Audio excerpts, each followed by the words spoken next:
Time for another quick little update.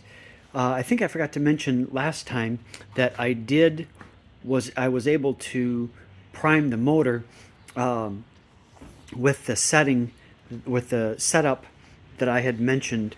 I think before, that I'd seen online, taking a little handheld pump and was able to get a fitting and take out the oil pressure sensor and basically with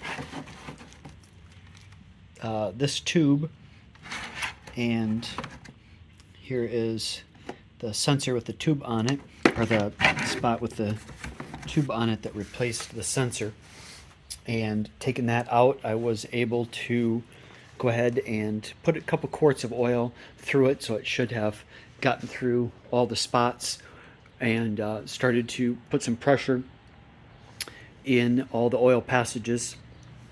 So I was able to get that done, and I knew when the first quart was getting out, I could hear it kind of pushing air through there, so I knew it was getting up in there. At first I wasn't sure if it was getting up in there, but then it was, so I went ahead and put another quart in.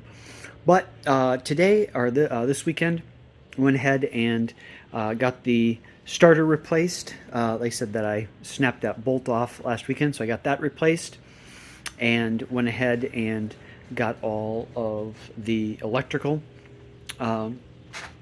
cables and all the electrical pieces hooked up.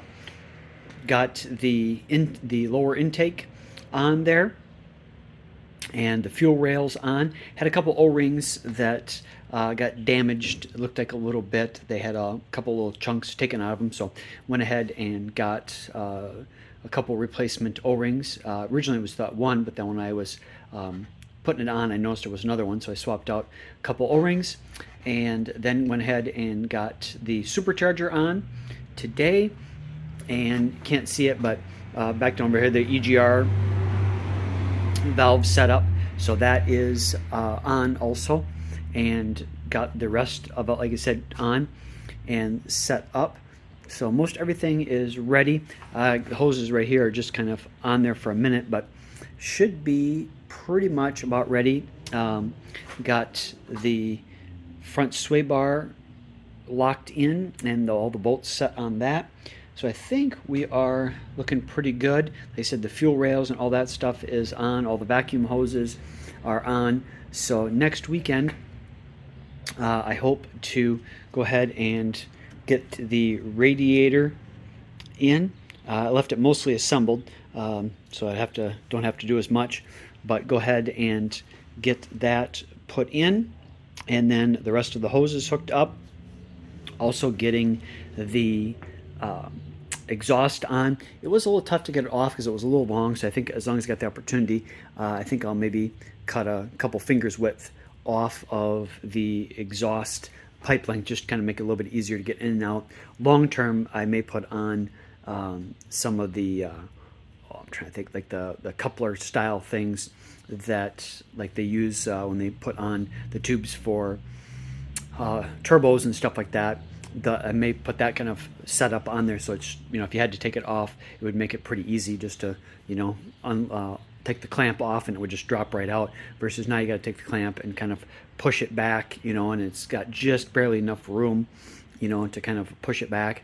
And I was thinking about it, yeah, if you do the other style, everything has to be exact. You're not really given much leeway, but once you tighten the clamps down, you're really not, yeah, there is leeway, but once you tighten them down, if you got them good and tight, they're not moving anyways, so in theory, it doesn't really work, or doesn't matter either way. Just obviously got to be more exact with the cuts.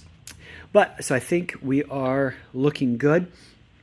So like I said, the bumper is off. I think I mentioned the other week, the bumper is gone and is off, hopefully being painted, and will be back.